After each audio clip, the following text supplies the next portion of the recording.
Welcome students. पिछले part में हम लोगों ने साइक्लोट्रॉन पढ़ा था पिछले क्लास में। आज की कक्षा में कुछ बलों का व्यंजक हम लोग प्राप्त करेंगे। पहला बल होगा चुंबकीय क्षेत्र में कोई धारावाही चालक, एक ऐसा चालक जिसमें धारा बह रहा हो और इस चालक को एक चुंबकीय क्षेत्र में रखो तो चुंबकीय क्षेत्र उस पर कितना बल लगाएगा। वो गतिमान आवेश पर लगने वाला बल QV है। ये धारावाही चालक है, डिफरेंस बिटवीन देम पहचान लो। वो जो QV साइन थीटा आपके मन में आ रहा होगा वो चुंबकीय क्षेत्र में गतिमान आवेश पर लगने वाला बल है, और ये क्या है, चुंबकीय क्षेत्र में धारावाही चालक पर बल है। तो थोड़ा ध्यान दीजिएगा, ये लैंग्वेज भी हमने लिख दिया ताकि आपको लिखने में दिक्कत न हो, इस वजह से पहले लिख कर रख देते हैं। चुंबकीय क्षेत्र में कोई, हमने पिछले टॉपिकों में क्या पढ़ा कि किसी आवेशित कण, ये आवेश है, ये चुंबकीय क्षेत्र में गति करेगा। ये एक आवेश है, पहला आवेश, ध्यान देना। एक बार ट्रिक समझ लो, आंसर आप अपने से निकाल लोगे। फॉर्मूला बिल्कुल आसान है। यह पहला इलेक्ट्रॉन है, एक पहला कण है, आवेशित कण। ये चुंबकीय क्षेत्र में जाएगा तो इस पर एक पर कितना बल लगेगा, QV साइन थीटा। तो चालक पर, चालक का मतलब क्या, ये चालक हो गया, तो इस चालक का मतलब क्या, इस तरह के बहुत सारे इसमें इलेक्ट्रॉन है, बहुत सारे कण होंगे, चालक बन गया। ये अकेले है तो गतिमान आवेश हो गया, और इसके जैसे 50 हो गए तो यह क्या हो गया, धारावाही चालक हो गया। मतलब आप पता कर लो कि एक आवेश पर लगने वाला बल कितना है और कुल कितने आवेश है इसके अंदर, ये निकाल लेंगे हम लोग। तो गुणा कर दो, एक कलम का दाम निकल गया तो 10 कलम का दाम ये चालक पर निकल गया। तो वही चीज हमने लैंग्वेज में लिखा कि चुंबकीय क्षेत्र में स्थित धारावाही चालक पर एक बल कार्य करता है, QV साइन थीटा, जिसकी दिशा चुंबकीय क्षेत्र तथा चालक में बहने वाली धारा दोनों के लंबवत होती है। वास्तव में यह लॉरेंज बल, बिल्कुल QV साइन थीटा पिछले क्लास में हम लोगों ने पढ़ा था, जो धारावाही चालक में गतिमान प्रत्येक आवेश पर लग रहा है। यही बात अभी हमने समझाई। चलो इसका व्यंजक प्राप्त करते हैं। व्यंजक प्राप्त करने का फंड आपको सिखा दिए, फिर से एक बार समझो। एक आवेश पर लगने वाला बल QV साइन थीटा, लंबवत होता है तो साइन 90 1 हो जाएगा, QV एक आवेश पर। अब ये धारावाही चालक है, ये धारावाही चालक है, तो पता करो इसके अंदर कितने इलेक्ट्रॉन है। एक इलेक्ट्रॉन पर लगने वाला बल QV, तो अगर 10 है तो 10 गुणे QV, मतलब एक आवेश पर लगने वाला बल गुणे चालक में इलेक्ट्रॉनों की संख्या। इस चालक में कितने इलेक्ट्रॉन है ये निकाल लेंगे। तो चलो यहाँ एक चालक हमने बनाया जिसकी लंबाई L है और इसके अनुप्रस्थ काट का क्षेत्रफल A है। तो मान लिया A लंबाई तथा A अनुप्रस्थ काट का क्षेत्रफल का एक चालक है जो समरूप चुंबकीय क्षेत्र B में क्षेत्र की दिशा से थीटा कोण बनाते हुए रखा गया है, तभी तो QV साइन थीटा होता है। यदि चालक में प्रवाही धारा I हो तो I बराबर NEAVD, ये हम लोगों ने पढ़ा है विद्युत धारा में। अनुगमन वेग I बराबर NEAVD, VD क्या होता है, इलेक्ट्रॉन का अनुगमन वेग। ये रख देते हैं कभी हमें जरूरत पड़ा। अब यह हमने लिखा कि मान लिया चालक के एकांक आयतन में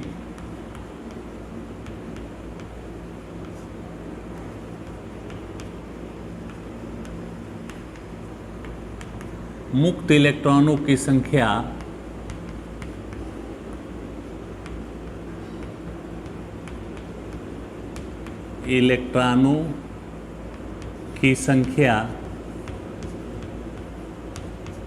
स्मॉल n है।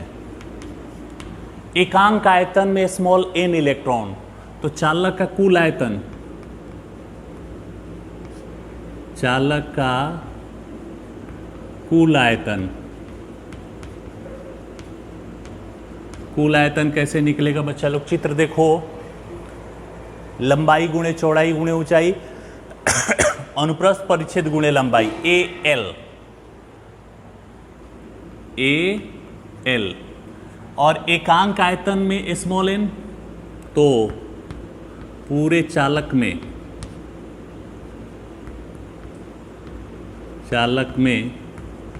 इलेक्ट्रॉनों की संख्या, इलेक्ट्रॉनों की संख्या क्या हो जाएगा, एकांक आयतन में n, तो AL आयतन में n इंटू AL। एक इलेक्ट्रॉन पर लगने वाला बल कितना होता है जी? F magnetic force Q V B sign theta.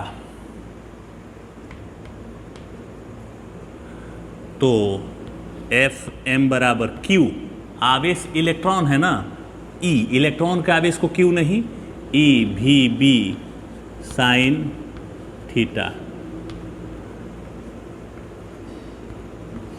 तो थोड़ा ध्यान दो। देयरफॉर चुंबकीय क्षेत्र में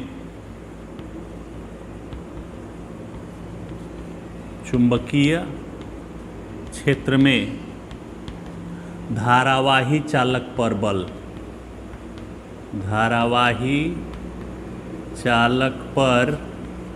बल जो हमारा टॉपिक है, चुंबकीय क्षेत्र में धारावाही चालक पर बल F बराबर, तो थोड़ा ध्यान दो क्या है, एक इलेक्ट्रॉन पर बल, एक आवेश पर बल,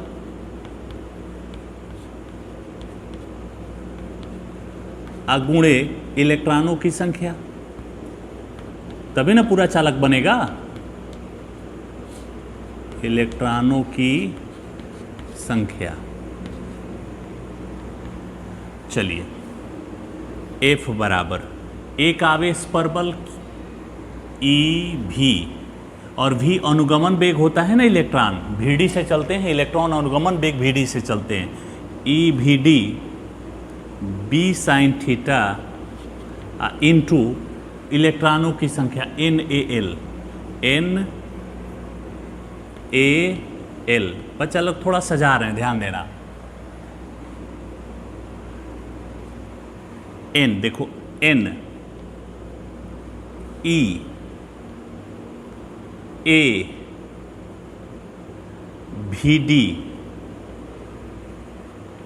इंटू, अब क्या बचा, L B sine theta, L B sine theta. थोड़ा ध्यान दो, अब हो गया F बराबर, ये देखो ये किसका मान है, समीकरण 1 देखो, इसको 2 कर लेते हैं, इसको 3, NeAVD I हो जाएगा, NeAVD तो I हो गया, I LB sine theta, LB sign theta. तो बिल्कुल आसान है इस फॉर्मूले को प्रमाणित करना। ट्रिक क्या है, बिल्कुल सिंपल, एक आवेश पर लगने वाला बल QVB साइन थीटा। तो धारावाही चालक का मतलब क्या, धारावाही चालक मतलब बहुत सारे आवेश इसमें चल रहे हैं, तो जब बहुत सारे आवेश चलने लगे तो ये धारावाही हो गया। तो एक कलम का दाम मिल गया, तो पता करो इस पैकेट में कितने कलम है, गुणा कर दो। तो एक आवेश पर लगने वाला बल QVB साइन थीटा, कुल आवेश कितने हैं NaL, तो पूरे धारावाही चालक पर बल मतलब कुल आवेश पर बल गुणा कर दो, और ये सजा दिए तो ये सजावट I होती है, NeAVD I होता है, तो ILB साइन थीटा। ये पहला बल का व्यंजक हो गया। एक और बल जानते हैं, इसको मिटाते हैं उसके बाद।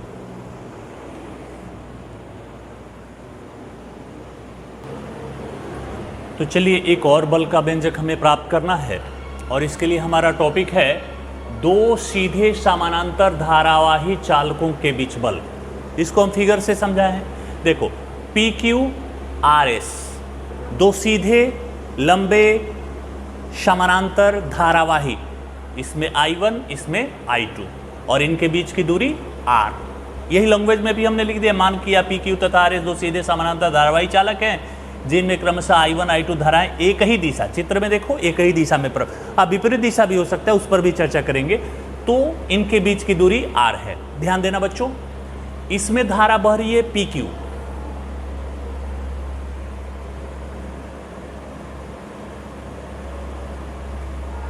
चालक PQ में प्रवाहित धारा I1 के कारण चालक आर एस के प्रत्येक बिंदु पर उत्पन्न चुंबकीय क्षेत्र, चुंबकीय क्षेत्र की तीव्रता। थोड़ा ध्यान देना, इसमें धारा कौन सी? I1।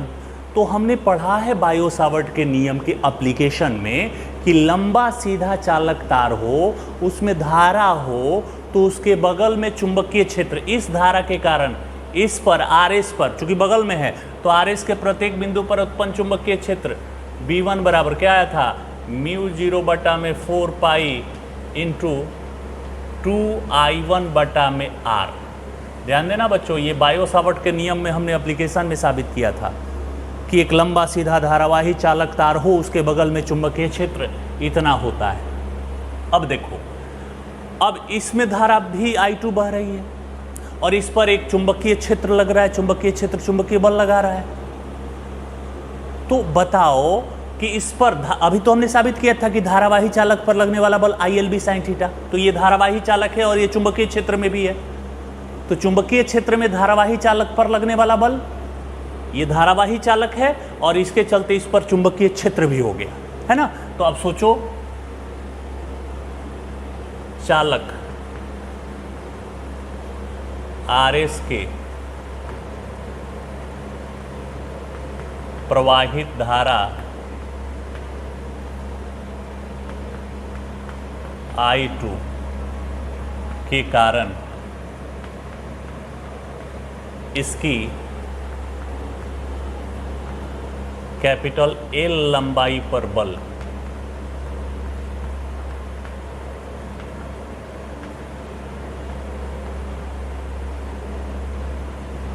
F1। थोड़ा ध्यान देना, इसमें बहने वाली धारा कौन है? I2। L इस पर चुंबकीय क्षेत्र B इंटू साइन थीटा, लंबवत है तो थीटा बराबर 90 होता है। तो F1 बराबर I2 L B1 का मान μ0 बटा में 4 पाई 2I1 बटा में R। बच्चा लोग थोड़ा सा इसको सुधारो। अब F1 बराबर μ0 बटा में 4 पाई 2I1 I2 बटा में R और यहाँ कैपिटल L कर दिए। तो यहाँ लिखते हैं चालक RS के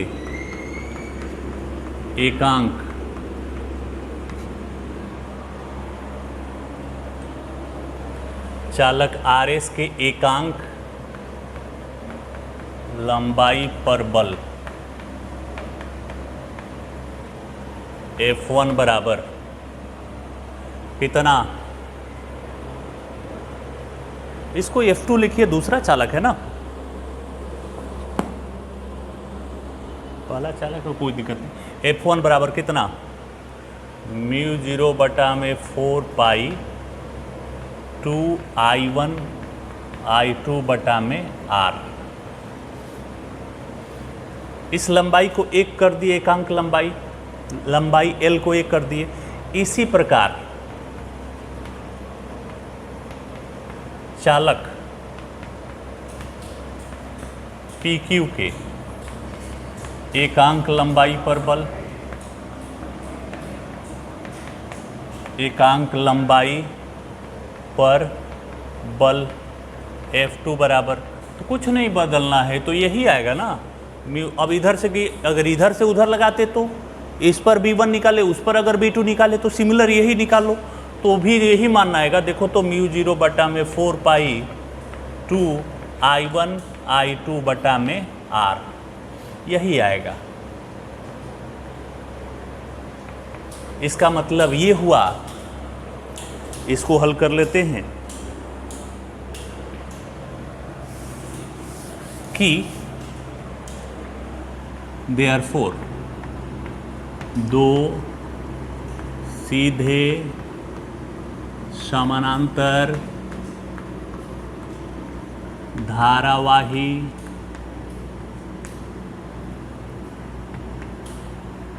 चालकों के बीच बल F बराबर, अब पहला दूसरा पर उतना ही बल लगा रहा है, दूसरा भी पहले पर उतना ही बल लगा रहा है, तो F1 F2 लिखने से कोई मतलब नहीं।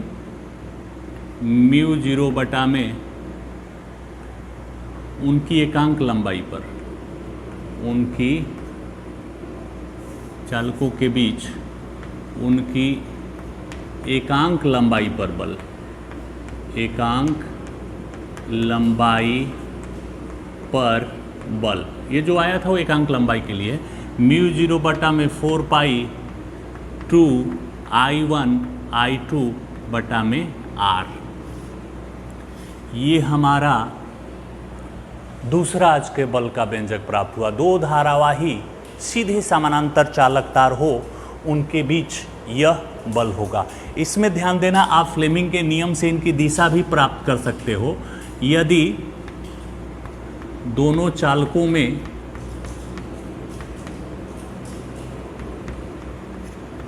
प्रवाहित धाराएं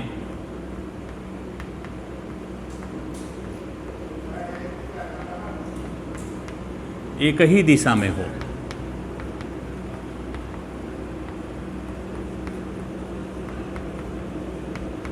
तो उनके बीच बल की प्रकृति आकर्षणात्मक होगी। मतलब अभी जो हमने बल निकाला था उसमें ये बल एक इधर लगेगा और ये इधर लगेगा, एक दूसरे को आकर्षित करेंगे, आकर्षणात्मक होती हैं। और अगर विपरीत हो जाए तो प्रतिकर्षणात्मक होंगी। नंबर 2, यदि दोनों चालकों में प्रवाहित धाराएं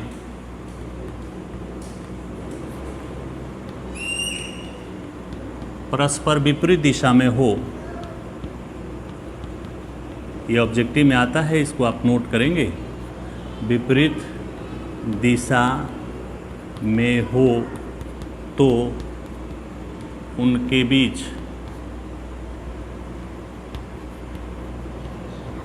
लगने वाले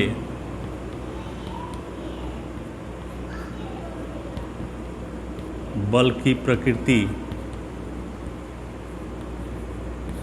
प्रतिकर्षणात्मक होती है, दूर भागते हैं, प्रतिकर्षणात्मक होती है। अब देखो बच्चा लोग, एक पीछे का क्वेश्चन छूटा हुआ था, एक छोटा सा टॉपिक जो हम नहीं बताए थे वो अब बताएंगे, क्योंकि अब उसके लिए हमारे पास फॉर्मूला है। हमने चुंबकीय क्षेत्र की तीव्रता, चुंबकीय क्षेत्र की तीव्रता B से डिनोट किए थे ना, B का मात्रक एवं बीमा, है ना। ये तो B का SI मात्रक, SI मात्रक तो हमने टेस्ला बताया था, टेस्ला। और इसका एक इलेक्ट्रोमैग्नेटिक मात्रक होता है, इलेक्ट्रोमैग्नेटिक यूनिट, विद्युत चुंबकीय मात्रक, गॉस, कैपिटल G से लिखेंगे। चुंबकीय क्षेत्र तीव्रता का इलेक्ट्रोमैग्नेटिक यूनिट गॉस होता है, गॉस जो आपने पढ़ा है, और एक गॉस बराबर 10⁻⁴ टेस्ला होता है। ये ऑब्जेक्टिव में आपसे पूछा जाता है, तो ये रखिएगा, एक गॉस में 10⁻⁴ टेस्ला होता है, इसको उल्टा मत याद रखिएगा।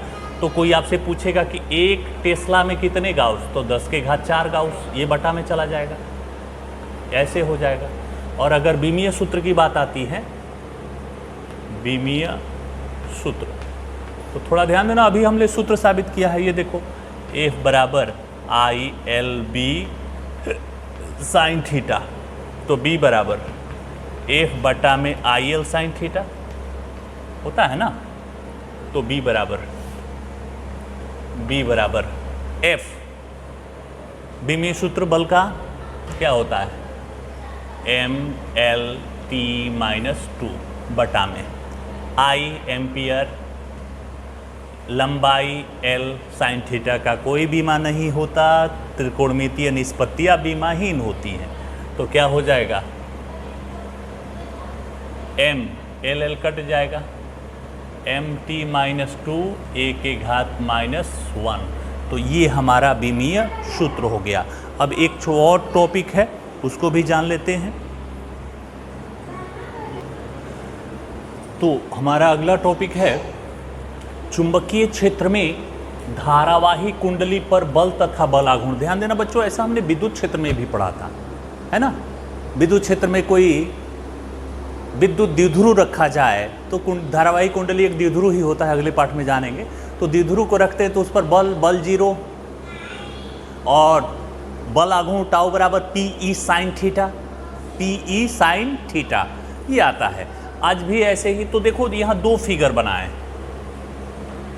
यही फिगर इसमें भी ध्यान से सोचना, ये कुंडली है PQ, फिगर के बारे में लिखो। मान लिया PQRS एक आयताकार कुंडली है जिसकी लंबाई L और चौड़ाई B है, और यह कैपिटल B तीव्रता के एक समरूप चुंबकीय क्षेत्र में थीटा कोण बनाते हुए स्वतंत्रता पूर्वक लटकी है। क्या लैंग्वेज लिखेंगे चित्र का, लिखिए।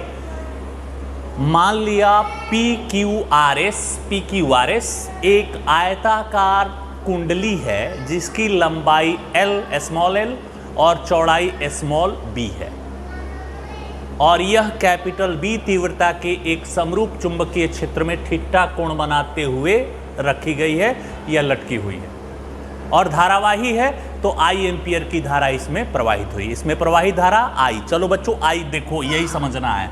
मान लो P से Q की ओर ये धारा I, तो जब ये धारा ऐसे आएगा तो इसमें तो अब धारा ऐसे न जाएगा।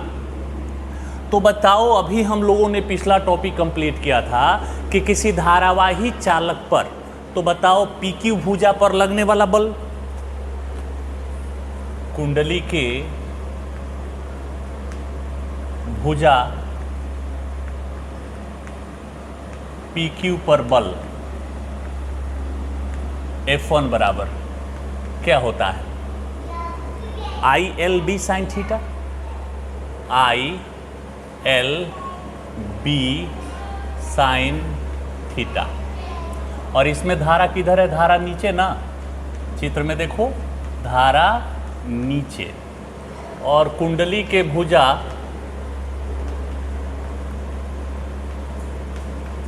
RS पर बल F2 बराबर ILB साइन थीटा। उसमें भी तो वही है, लंबाई भी उसकी वही है, लेकिन इसमें धारा ऊपर की ओर, धारा किधर, ऊपर। देयरफॉर चुंबकीय क्षेत्र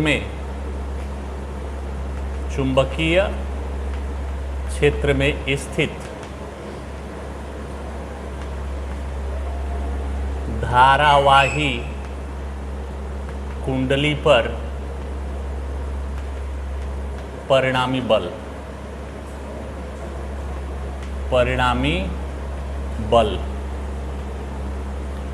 F बराबर F1 प्लस F2, F बराबर, थोड़ा ध्यान देना बच्चों, धारा की दिशा एक जगह प्लस है, एक जगह माइनस, तो दोनों तो एक ही है। अगर इसको प्लस मानते हो तो ये माइनस हो जाएगा, ILB साइन थीटा अब माइनस ILB साइन थीटा, तो लगने वाला परिणामी बल 0। देखो धारा नीचे तो नीचे, एक जगह धारा ऊपर तो धारा की दिशा प्लस माइनस, एक जगह नीचे को अगर प्लस लिखते हैं तो ऊपर को माइनस लिखना पड़ेगा, तो बल तो 0 हो गया। अब पर है कि बल आघूर्ण भी बताइए, बल आघूर्ण। बच्चा लोग, बल आघूर्ण का सूत्र क्या होता है? बल आघूर्ण 11th क्लास का टॉपिक है। बल गुणे बलों के बीच की लंबवत दूरी, लंबवत दूरी। बल आघूर्ण को टाउ से डिनोट करते हैं। बल F1 F2 दोनों तो परिमाण में बराबर ही है, तो कोई लिख सकते हो F1 इंटू लंबवत दूरी। थोड़ा ध्यान देना, ये F1 होता है तो यह F2 होता है, तो थोड़ा ध्यान दो। ये और ये इनके लंबवत दूरी, यही न चित्र में आपको दर्शाया गया फिगर 2 में NS, दोनों के बीच की लंबवत दूरी। ये देखो, ये बल F1, यह बल F2, तो ये पहला बल है, ये दूसरा बल है, तो इनके बीच की लंबवत दूरी क्या हो रहा है? NS। NS। चित्र में चलो,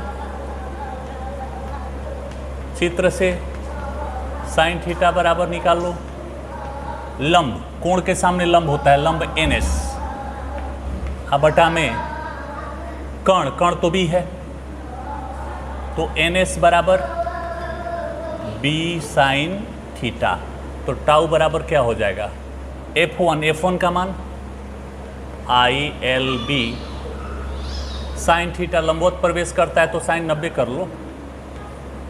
ये F1 into NS B sine theta. हमने थ्योरी पढ़ाया था कि जब भी कोई धारावाही चालक चुंबकीय क्षेत्र में प्रवेश करता है तो लंबवत प्रवेश करता है, तो ये थीटा तो 90 होगा। अब इसको सजाना है हमें। टाउ बराबर I L B B sine theta. थोड़ा ध्यान देना, जहां लंबाई गुणे चौड़ाई L गुणे B, कुंडली का क्षेत्रफल ना, आयताकार कुंडली थी, कुंडली का क्षेत्रफल A मानो, तो टाउ बराबर क्या हो जाएगा? I, यह A हो गया क्षेत्रफल, यह B हो गया और यह साइन थीटा हो गया। थोड़ा ध्यान दो, कुंडली है, कुंडली किसको बोलते हैं? जिसमें तार के फेरे लपेट कर बनाए गए हों, तार के फेरे लपेटे गए हों। तो बच्चा लोग अब थोड़ा बता देना, यदि कुंडली में कैपिटल N फेरे हों तो N से गुणा कर दो। I N A B sine theta. ये हमारा हो गया किसी धारावाही, चुंबकीय क्षेत्र में कोई धारावाही कुंडली स्थित हो तो उस पर लगने वाला परिणामी बल 0, बल का व्यंजक 0, और बल आघूर्ण टाउ बराबर INAB साइन थीटा। एक फेरे में I धारा तो N फेरे में NI, N से गुणा कर देंगे क्योंकि कुंडली क्या है? तार के फेरों की संख्या, तार के फेरे लपेट कर बनाए गए हों। तो ये हमारा धारावाही कुंडली पर बल तथा बल आघूर्ण। ध्यान देना बच्चों, इस सिद्धांत का उपयोग अब हमारे अगला उपकरण गैल्वेनोमीटर में होगा, धारामापी में होगा। तो धारामापी का यही सिद्धांत है। क्या सिद्धांत है? कि जब भी किसी धारावाही कुंडली को आप चुंबकीय क्षेत्र में रखोगे तो उस पर एक बल आघूर्ण कार्य करता है, और बल आघूर्ण का काम क्या है? वस्तु को घुमाना, घुमाने में लगे बल को बल आघूर्ण कहते हैं। तो यही गैल्वेनोमीटर का काम होता है। तो इस सिद्धांत का हम उपयोग अगले टॉपिक में करेंगे जिसका नाम होगा गैल्वेनोमीटर। आज के कक्षा में इतना ही, धन्यवाद।